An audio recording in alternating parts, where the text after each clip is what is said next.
Hi students, this is Alex here. இந்த ப்ராப்ளத்தில் 3 machines கொடுத்துருக்காங்க. அது ப்ரொடியூஸ் பண்ணுற ப்ராடக்டோட பர்சன்டேஜஸ் கொடுத்துருக்காங்க. அப்போ இதை நம்ம ப்ராபபிலிட்டியாக எழுதும்போது மிஷின் ஏ வந்து P of A அப்படின்னு எடுத்துப்போம், which is 20% இல்லையா. அப்போ 20 by 100 அப்படின்னும், P of B 30%, அப்போ 30 by 100 அப்படின்னும், P of C equal to 50%, அப்போ 50 by 100 அப்படின்னும் எடுத்தாச்சு. இப்போ ஃபர்தரா கொஸ்டின் என்ன இருக்கு அப்படின்னா, டிஃபெக்டிவ் பர்சன்டேஜ் ரெஸ்பெக்டிவ்லி 3, 7, 3 and 5 அப்படின்னு கொடுத்துருக்காங்க. அதாவது மிஷின் ஏ, அதனால கீழே ஸ்லாஷ் போட்டு இங்கே எழுதியாச்சு. அதில் டிஃபெக்டிவ் அது வந்து 7%, அப்போ 7 by 100. அதே மாதிரி P ஆஃப் மிஷின் பி, அதில் டிஃபெக்டிவ் அப்படின்றது equal to 3 by 100. and third one mission C, அதில் defective அப்படின்றது 5%. இப்போ கொஸ்டின்ல வந்து of these product, from these product one is chosen அப்படின்னு கொடுத்துருக்காங்க and it is defective. So டிஃபெக்டிவ்னு தெரிஞ்சிருச்சு. ஸோ ஆல்ரெடி தெரியும், ஆல்ரெடி occurred அப்படின்னா நம்ம P of அப்படின்னு போட்டுட்டு ஸ்லாஷ் போட்டு அதுக்கு கீழே எழுதுவோம். ஸோ டிஃபெக்டிவ்னு தெரியும், என்ன கேட்குறாங்களோ அது மேலே எழுதணும். What is the probability that it has been made by machine C அப்படின்னு கேட்டிருக்காங்க. ஸோ என்ன கேட்குறாங்களோ அது வந்து மேலே வரும். ஸோ பேஸ் தியரத்தோட ஃபார்முலா எழுதுறதுக்கு ஒரு மெத்தட் இருக்கு.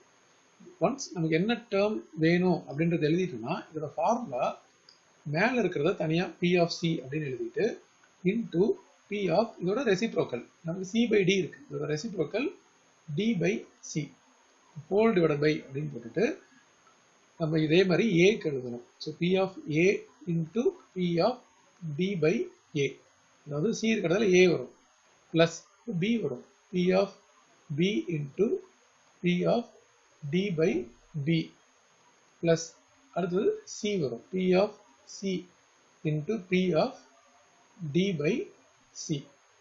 வேல்யூஸ் எல்லாத்தையும் சப்ஸ்டிடியூஷன் பண்ண போகிறோம். ஸோ P of C அப்படின்றது இங்கே ஆல்ரெடி எழுதியிருக்கோம் 50 by 100. So 50 by 100 into D by C என்பது 5 by 100. whole divided by P of A இதோட வேல்யூ 20 by 100. ஸோ இந்த இடத்துல 20 by 100 into P of D by என்பது 7 by 100. So 7 by 100 plus P of B 30 by 100 into P of B by D ன்றது இங்க இருக்கு 3 by 100.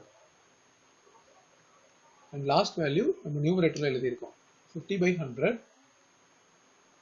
into 5 by 100. இப்போ ரெண்டு denominator 100 100 வந்து எல்லாத்துலயுமே காமனா இருக்கு, அப்போ கேன்சல் பண்ணிடலாம். இப்போ பேலன்ஸ் பாத்தீங்கன்னா நியூமரேட்டர்ல 50 into 5, so 250 whole divided by இது வந்து 140 plus இது 90, 30 into 3 மறுபடியும் 250. இப்போ டினாமினேட்டர் ஃபுல்லா ஆட் பண்ணணும். So 250 whole divided by 480. இந்த ரெண்டு ஜீரோஸையும் நம்ம கேன்சல் பண்ணிடலாம்.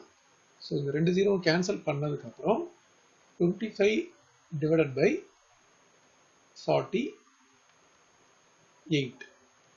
இதை நம்ம டிவைட் பண்ணா கிடைக்கிற வேல்யூ 0.5208.